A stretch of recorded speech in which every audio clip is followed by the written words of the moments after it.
Morning. We appreciate all of you joining us here Tuesday morning. First of all, before I get started, I want to recognize Coach Cadillac Williams, who did an incredible job as our interim coach and just did a tremendous job as a leader, not only for our football program, for our university as well. And where's Carnell? Over here, War Eagle.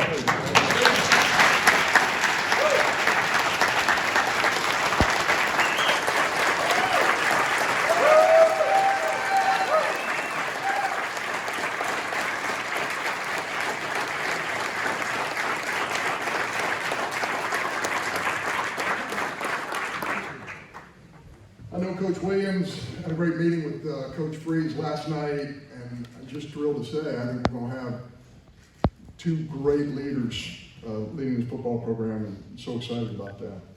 Love to thank our football team.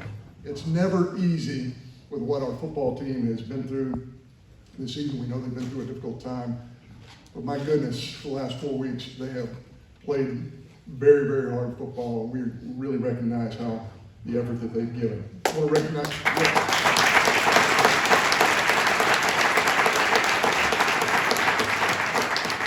recognize Dr. Chris Roberts, who's been incredibly supportive throughout this process as well.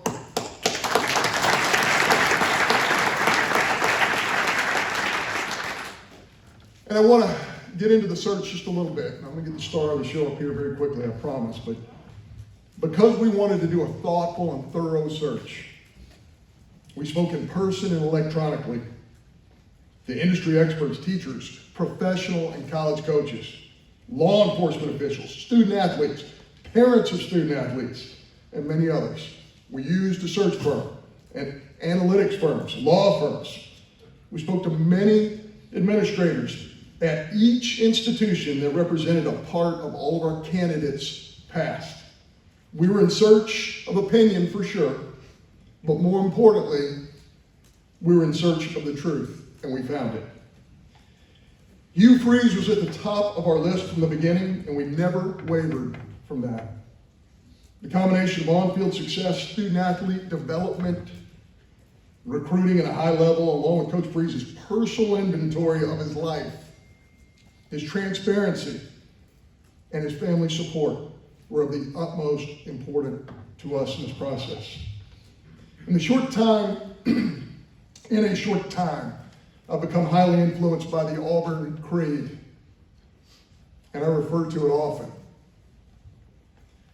As the Auburn family knows, the creed states that we believe in hard work. Hugh Freeze was raised on a dairy farm. He knows what hard work is.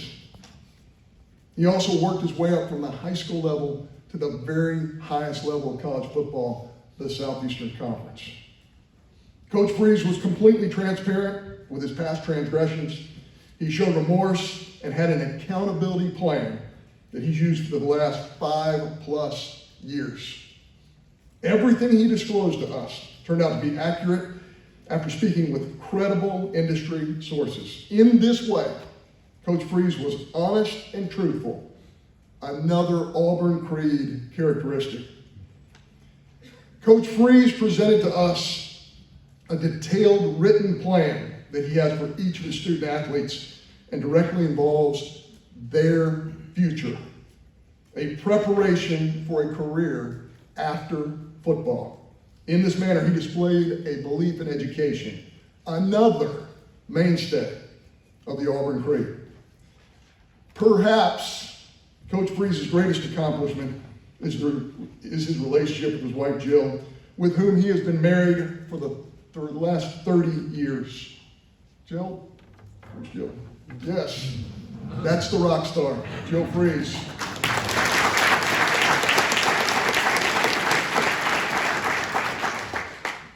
We also want to recognize and really thankful that they were here today. Reagan and her husband Ryan, Jordan and her husband Mark, and Madison. Welcome to you all.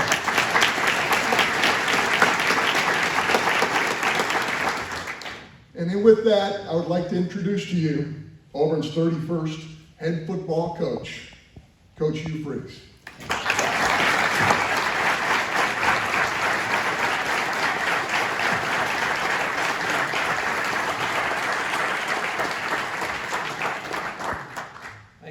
much.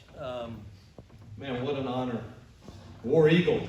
War Eagle. And good morning. And before I start my comments, I'd also like to just take a few minutes to, I'm so glad that the schedule for me at the end of the year married up with being able to witness your final few games here. Because what I witnessed, I thought, was one of the most outstanding jobs of leadership that I've ever witnessed in college football. Being in this profession, I know how hard it is to finish seasons, even when you're doing well, even when you're bowl eligible. Much less finishing a season playing with enthusiasm and passion and desire and excitement and having fun, like what I witnessed when I turned on the Auburn football games. And to me, it was a direct reflection of Cadillac and his leadership and how he led the staff and those young men. I thought was a brilliant job. And so it became very easy when I had my meetings with AD Cohen, John, and Rich, and the other guys. I'd already done my homework on people that we had in common, friends, and I knew my first priority was I have to have Cadillac along my side to help me drive the culture of Auburn football. And that meeting last night just solidified everything that I've heard and witnessed. And I went to bed feeling really, really good last night that Cadillac is going to be our associate head coach and running backs coach.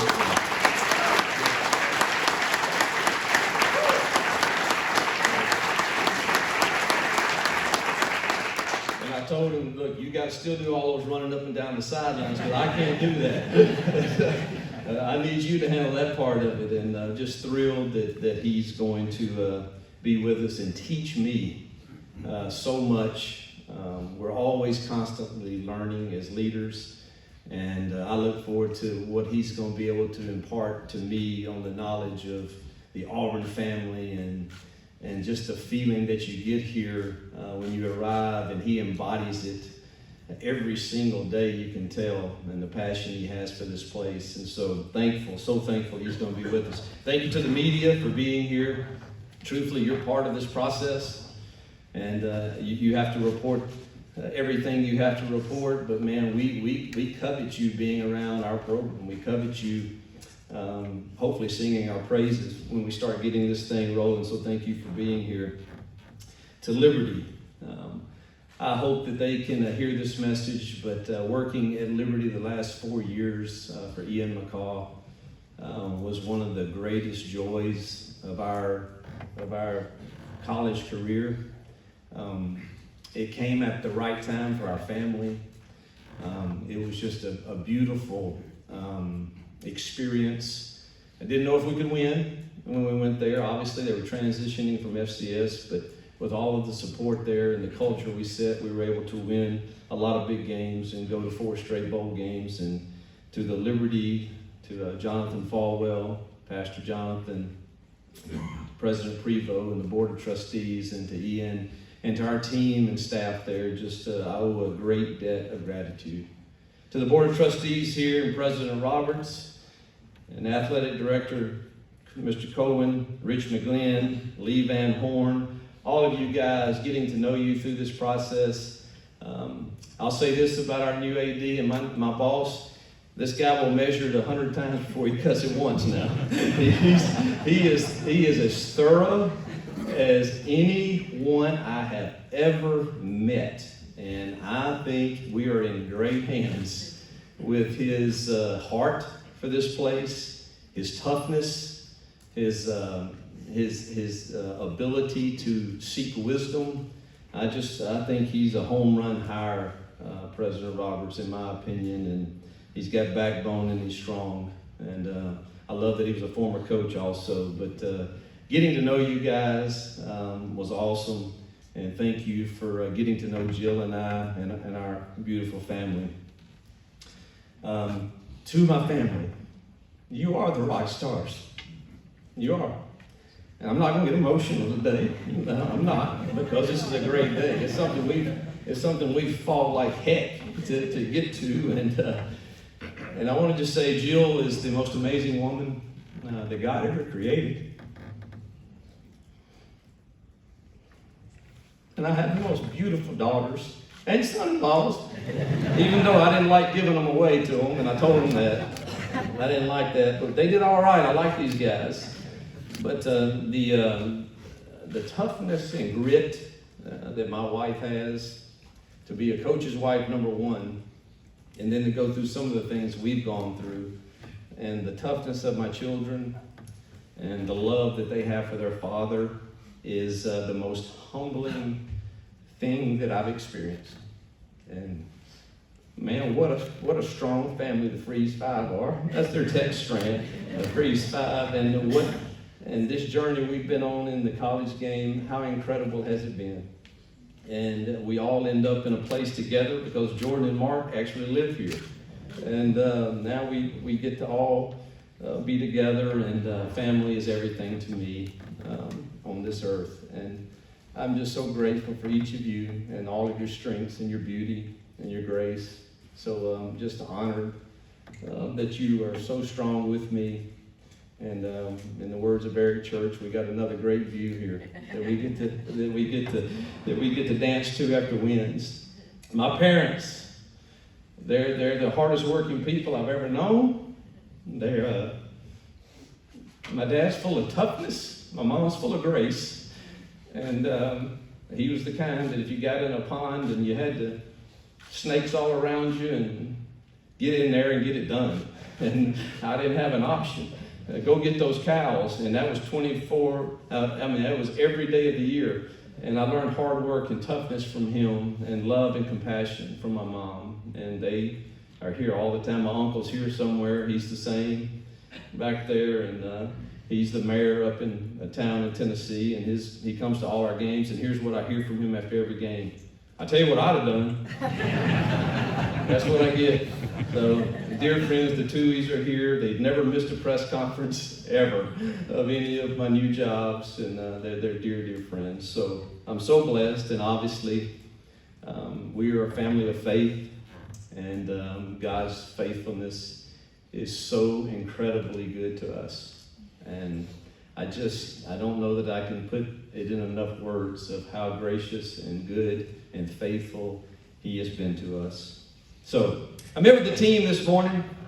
It was an incredible first meeting. I think that we're off to a good start. I look forward to getting with them individually, but I shared with them how we're going to turn this ship and get out of the wilderness here that we might be in a little bit. Every job I've ever taken over has had some type of struggles prior to our arrival, and we've been able to turn them fairly quick. And I look forward to that challenge here with this great staff that we're going to put together and these young men that are going to buy in. But they have to buy into chasing a standard, and you have to set the standard, and we've got to develop that for everybody. Find the leaders in the locker room that are going to adhere to that standard and lead us and be the voice in the locker room, the same voice they hear in the team room or they hear from Cadillac. We need the same voices in the locker room, and that's when you start getting something going that's going to be positive for change. But there's certain core values that I think we have to all believe in and buy into totally. And the first one is faith.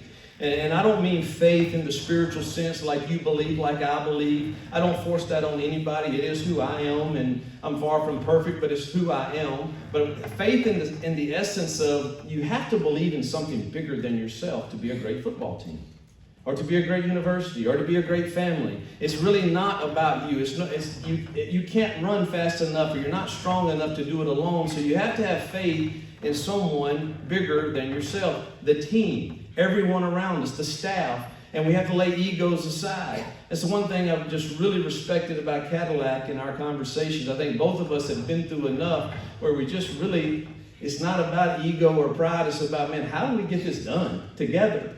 And hopefully everyone will follow that lead, and we need players to do the same. So faith. Attitude. Attitude is how we talk to ourselves. So the Auburn family here and the Auburn players, they've heard enough of what's not right and what's not going right and why we're not winning and what the issues might be and how we're going to select a new head coach and all of those things. They've heard all of those things, but it really doesn't matter what any of those say. It matters what we say to ourselves in that team room. That's what matters. Coach Pearl, I don't know if he's here, but Coach Pearl, the job he's done here, I'm going to be just like Bruce Pearl if I can, except for I'm not taking my shirt off because I don't look as good as he does. But this guy is teaching a master class into how to get people to buy into a culture. And I look forward to spending time with him. He's been an incredible encourager to me through this whole process. And I have no idea how involved he was or not, but I'm just telling you, everybody I would talk to around said, man, Bruce Pearl. And I'm like, hey, Bruce, what's up? You know, and man, he would never say anything other than just encourage, man, just encourage. So I see why people are so attracted to him. And he wins, obviously. But man, attitude, I guarantee his team talks to themselves differently than whatever the media may say or whatever the outside world may say, the social media world may say about our team. It doesn't matter. It really matters about what we believe about us in the Auburn team room. Mental toughness. We must have it. It's the secret sauce. Very few people have it. It takes tremendous mental toughness to get up every morning, do the right thing with great passion and energy, go to class, go to training table, go to treatment, come to practice, watch film, go back to study hall, go to bed, get up the next day and do it again. It's work. It's work and it's hard. And guess what? Some of those days you get punched in the gut in life and in football. And you have to have the mental toughness to get up the next day and do it again and do it again and do it again. And man, I have fought this battle for the last 6 to 7 years of, man, every day. Mental toughness. Get up, do it again. Great passion, great energy. Do it the right way. You don't measure up every day. Neither will our players, neither will our coaches, neither does anyone. And you have to look at your life at the end of the day, and that brings me to our next core value, which is integrity. Integrity is not always getting it right, or none of us would have it. It's really when you don't get it right, what do you do? And you look at the end of the day of the film of your game, the film of your practice, the film of your life, the film of your decisions, and they don't lie. And you have to own that at the end of the day. And guess what? Sometimes there are consequences when you don't get it exactly right. We fumbled the ball 8 times. You're probably not going to win. There's a consequence to that. You made a really poor decision. There may be a consequence to that. And that's okay. It's not great, and there may be consequences. You must accept those consequences. Make the necessary changes, and get up the next day and play the next play. And that's the way we will approach our team, is owning every single day as an individual day. And the more of those days that we win, the more games we're going to win on Saturday. So we have to have a team that buys into having the integrity of a single day and our decisions and our effort and our attitude, everything that can be judged. Love is the next core value. It's the ability to handle inconveniences that come with relationships. When you put a team together of 120 or 125, there are going to be a lot of different cultures, backgrounds, beliefs, issues. Some had father figures, some didn't. And for us to be able to come together as truly a team, we will have to handle the inconveniences that come with the relationships and be tolerant and be great listeners and learn to get to know people and know their heart. And so love. And the last is why, which is you. We need you. We need the fans. We need the Auburn family. We need the staff. We need the players. We need everyone in this building that is involved in our program to buy into our core values to drive this train, to get it where everyone wants to be.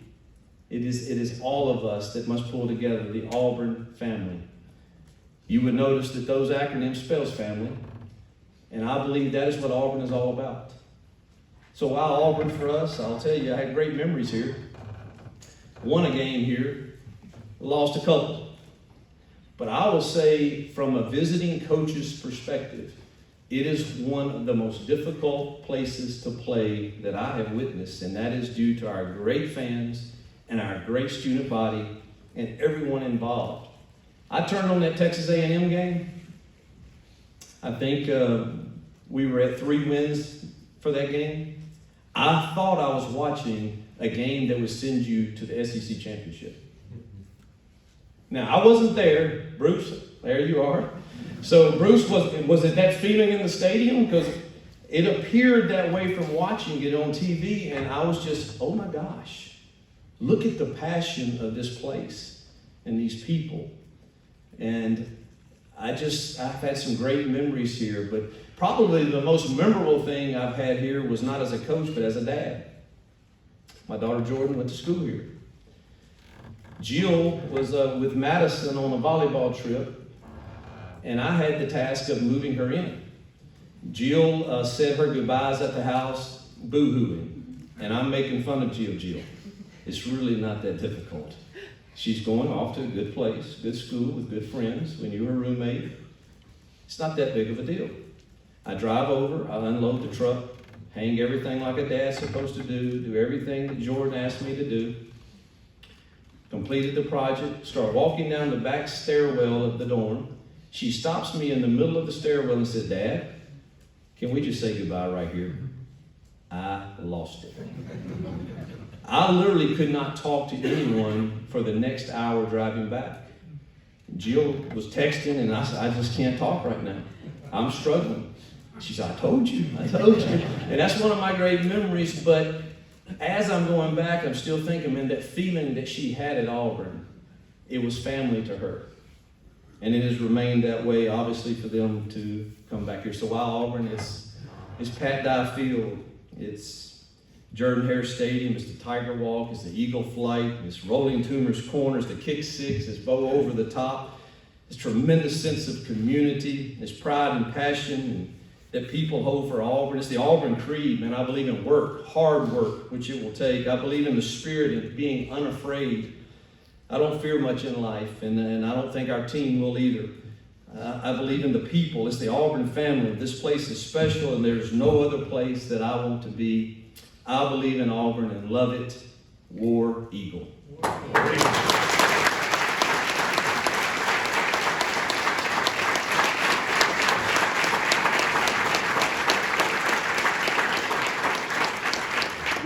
We'll begin our Q&A session. Members of the media, if you can raise your hand, we'll get to as many of you as we can. We'll pass microphones. Please identify your outlet as well as your name, and pass the mic on once you ask your question. First one, front row, Jason. Yeah, Jason Caldwell, Auburn 247. You've referenced Cadillac a bunch already. How valuable is having someone like that in this transition to help everybody involved in moving forward? I think the words I used last night to him, I don't know if I had to plead and beg, I don't know, but I was planning to and went after it, and I think the words were just, you're invaluable. I need your wisdom. I need you to tell me about the players. I need you to tell me about the building. I need you to tell me who is really vital to us really getting this program back to SEC championships. And I think the word I would use is invaluable. I don't know that I can describe it any more than that. Third row.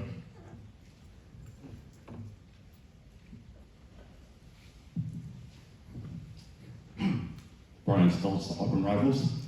Back in 2018, I think, you told a reporter who I think kind of beat you on the golf course sometimes about rewriting your own story, rewriting your own ending.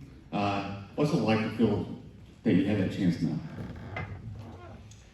You know, Jill and I laid there last night when I got back to the place we're staying, and it's humbling. You want to be careful not to sound like I don't believe in deserving something.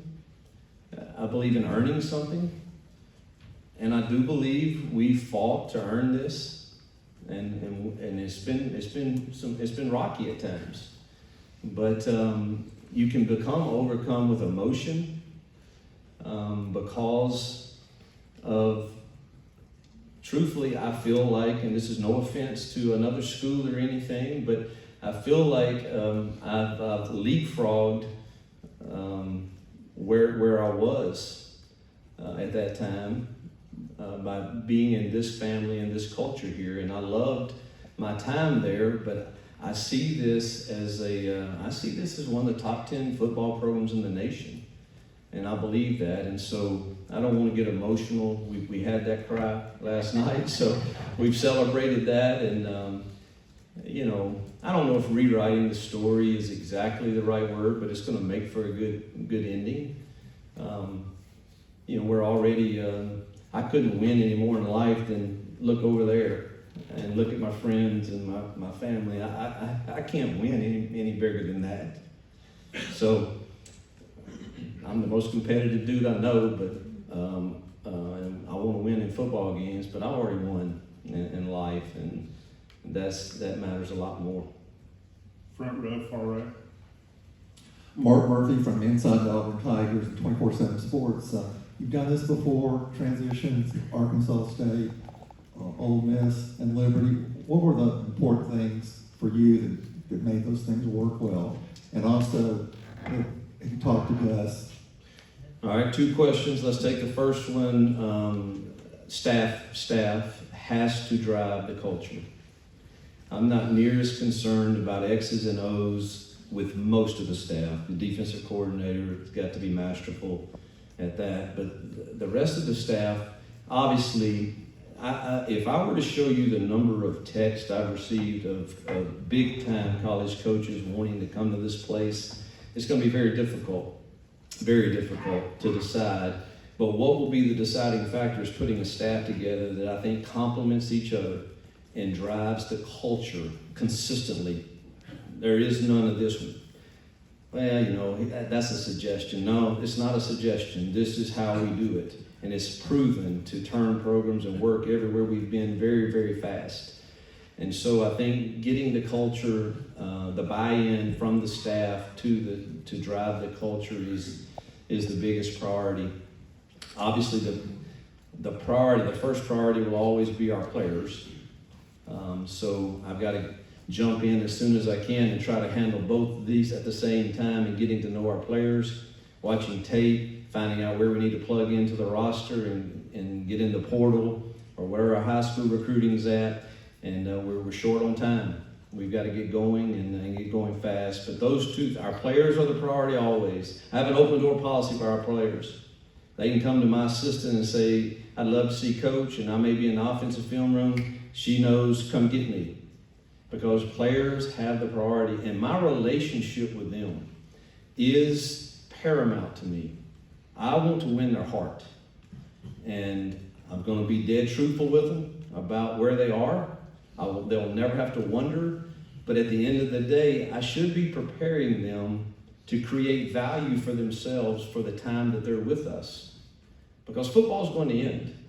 And if we waste all of that time worrying about just the scoreboard and just how many touchdowns he threw or ran, and not creating value for them for life after football, well, we've missed the boat.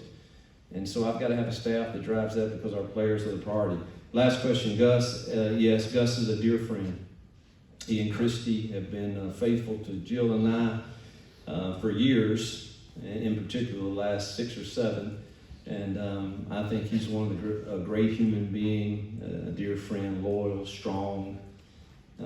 Just to thank so much of Gus and Christy. We're going to stay on the front row in the middle. Ryan Hennessy, NBC 13, WETM in Birmingham. You look at the building you're in right now, brand new facility, I can see the smile on your face, one of the best, if not the best, in the country for college football. The game day atmosphere is second to none. How far away is this program from getting back to that national championship form that 2010 time? And I wish I could say, I haven't had a chance to even evaluate our roster yet. I don't think, and Cadillac could probably help me with this answer, but I think we can turn it fairly fast with the new world we're in. Because I believe with the commitment that's been shown by our fans, boosters, and administration to invest in things like this that matter in recruiting, and they matter in the NIL, Own the Victory Fund, and all of that matters today. And it didn't 10 years ago. You didn't have that, and so the turnaround's a little different. Kids couldn't just leave a school and come to Auburn. They can now, and so I do think we've got to be careful to get the right kids that fit our culture, but at the same time, it's much easier to add to your roster now than it was, when I took over at Ole Miss and they hadn't won an SEC game in 2 years. And obviously, we're going to some New Year's Sixes in year 3 and 4. So I see no reason why, with the current structure, we can't do this fairly fast. Coach, we're going to go far back. No, excuse me. Buchanan's, thank you. Jack Patterson, WRBL News 3. Coach, what lessons have you learned from your last stop at Liberty that you're going to be able to take with you here to this new endeavor here at Auburn? Well, the culture is going to be the same that we've created. I know that it works and it wins, but I had great 5 years at Ole Miss. They were great to me. My story's well documented. I let some people down, a lot of people down, and I'm very sorry for that at the end of that. But I've spent the last 6 years trying to earn the respect and trust of my family, teams, administrations, everyone that was around me. And that's the lesson I probably learned, is just keep working to earn people's trust. And when they get to know you, man, a lot of that comes when they get to know you, if they just give you the chance to earn that trust. And I'm thankful for Liberty, obviously letting me earn that. And I think they would say, man, the guy he served us well, and I want to do the same at Auburn. I think probably the number one thing that the last 6 years, last 4 years, is this idea of when your commitment to something is greater than your feelings, that's when you really get the results that you want. And there's a lot of times we operate out of our feelings as players or men or coaches or in general. And if we operated out of our true commitment, for me, it's to faith, family, and friends, and family being my Auburn family now. And when we operate out of our commitment to those, usually at the end of the day, we really like our decisions.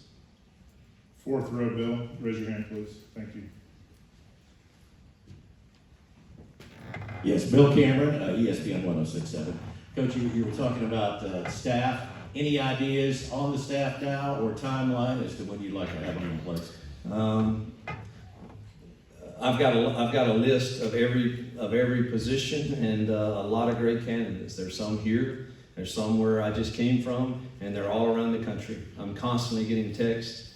My agent, who I have forgot to thank, Jimmy Sexton, he's not only been a great agent, but he has been a dear friend to me through a lot of tough times. And he's just, he's been strong and faithful, and I thank him. But he's got a whole list too that he presents to me this morning. So, I just hadn't had a chance yet. I was so hesitant during the process to respond to media or to respond to this guy that would text me, and I'm like, oh my God, that'd be a great hire. But I just was so guarded because I wasn't real sure exactly what John was thinking or Rich was thinking. I knew I was in it, but you really couldn't tell exactly where you were. You felt kind of good every time I talked to him, and loved visiting with him, and so I was just so guarded that I really haven't turned my attention to that yet, but it will happen quickly this afternoon, hopefully, when I wind up all of the events of this morning. I'm going to go to the left here, 3rd row, Jeff. Hugh, JosephGoodmanAL.com. 2 questions. One, there was a time when Greg Sankey wouldn't let anyone in the SEC hire you. I'm wondering why you think you deserve a second chance, and then second question, why are second chances so important?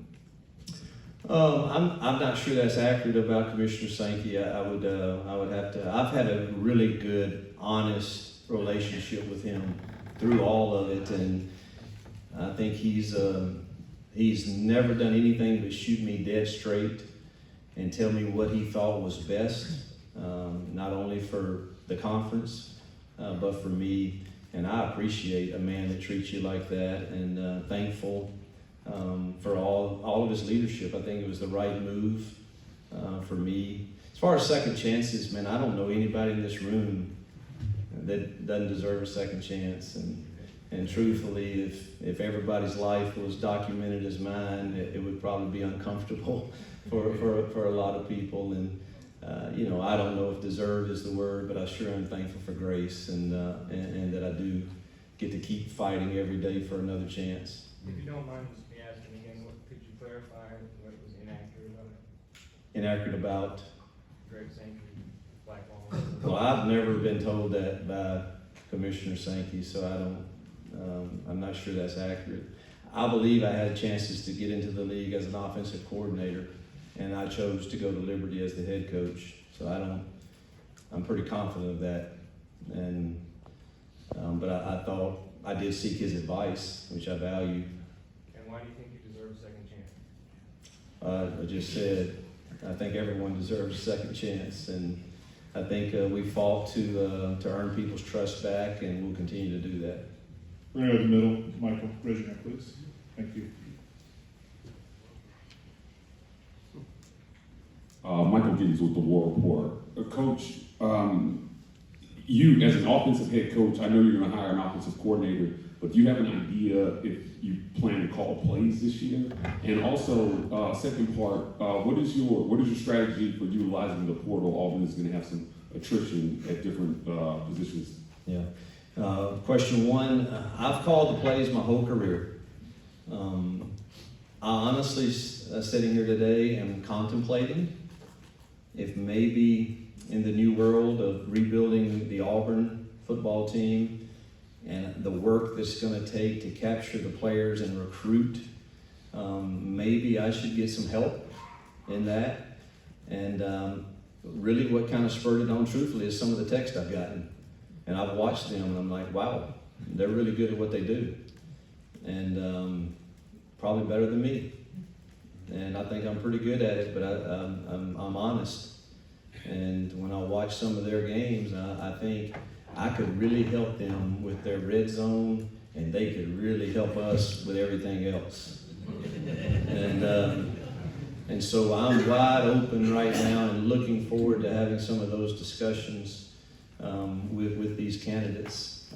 Your second question was the portal. I think year one, portal will be a big priority. And again, this is without me talking to recruiting yet to find out kind of where we are with the high school recruits. I do believe in building it with high school kids and filling in the portal.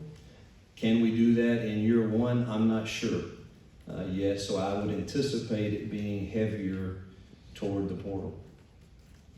We're gonna go to the right, third row, John. Morning, Coach. I'm sure you're aware there's been some backlash from fans on social media and everything about your hire based on the past. What would you say to them, and how can you win them over? You obviously won over President Athletic. The same thing that I've kind of said is, please give me a chance to earn your trust. Give me some time, get to know us, get to know our family, get to know the truth of our story. And I think that the ones who have done that have said, man, you know what, I kind of like this guy and I kind of like his family. And, but that's all you can ask is, man, give us a chance to earn your trust, and I think you'll like the end result. We're gonna go to the second row. We're gonna hit three in a row, starting with Tom. TomBrainmail.com. Hugh, there was a report yesterday that as part of taking this job, you've agreed to relinquish control of your social media accounts. Is that accurate? And, no, that's not accurate. I mean, how could you in this day and time? I think there may be wisdom in it, though. Justin Hookinson, Auburn Live on 3 Sports. We've heard a lot about the pros, about you as a coach. What are some things, I guess, that you think you need to work on, or things that you've learned over the last few years that you're still learning, that you can sort of develop and you think you can bring into this job? I'm really trying to be a better listener. I'm not great at that. I'm better now. The last 4 years, I've had to really make myself work at that. And I think that's what players really need today is, man, this head coach will listen to me and hear the whole story, and it helps me understand them more so that I can coach them better. And I think that's the number one thing that I'm continuing to try to develop in myself, is to be a really good listener to our young men and their families, and so that after I complete my listening and understand them better and I shoot them straight, I think they accept it. We feel like we're in a relationship. It's not that, dude, just stay eligible, stay out of trouble, and make that scoreboard work out for me so that we can get everything that all the Auburn family wants and they can sing our praises. That's all great. We want that. But I think we really win their heart when we are in relationship with them. And that's why I'm considering even backing off some in the offense, just so that I don't miss that. Advice. New bias, WolverInL.com. Hugh, good to meet you today. Hope you're doing well. Good to meet you. I can't find you. All right. Okay. Oh, okay. All right. I'd ask you how you doing, but it's like you're in a good mood. But from there, talk to me about Robbie Ashford and how he might compare to Malik Willis and us. Yeah. Question like you want to know. So we've had great success with our Liberty transfer. Our Auburn transfers at Liberty. Obviously, Malik Willis comes there and becomes a draft pick quarterback, and we had Jay Hardy and Dre, D linemen that came from there, and they were incredibly good for us this year. And so when I watched Robbie's last game, I think I told John, all right, he's got me intrigued now. You know, I knew he could run around, and obviously that's a very positive, but I saw him make some throws in that game. There's one in particular in the right corner of the end zone that was a really, really, really difficult pass, and it was beautifully done. I do think I have a gift to help develop quarterbacks. I think if you look at everywhere we've been, we've had pretty good success with that. And I'm very anxious to get to work with not only him, he's a tremendous athlete, but I think there's other good players in that room too. But I was impressed with how I thought he improved. Coach, Jake Stantz with WPRC in Birmingham. Of course, we know you beat Alabama while at Ole Miss. How much are you looking forward to matching up against Nick Saban in the Iron Bowl? Well, you don't take this job if you're not built to want that. And I welcome that. I want it. I want to be in that arena. I want, I really, really, really enjoy that type of game. And I have great respect for Nick, and he and Miss Terry have been really good friends to us too. But I hope they're a little nervous today. Coach, we're going to take two more. Third row and then front row. Jeff.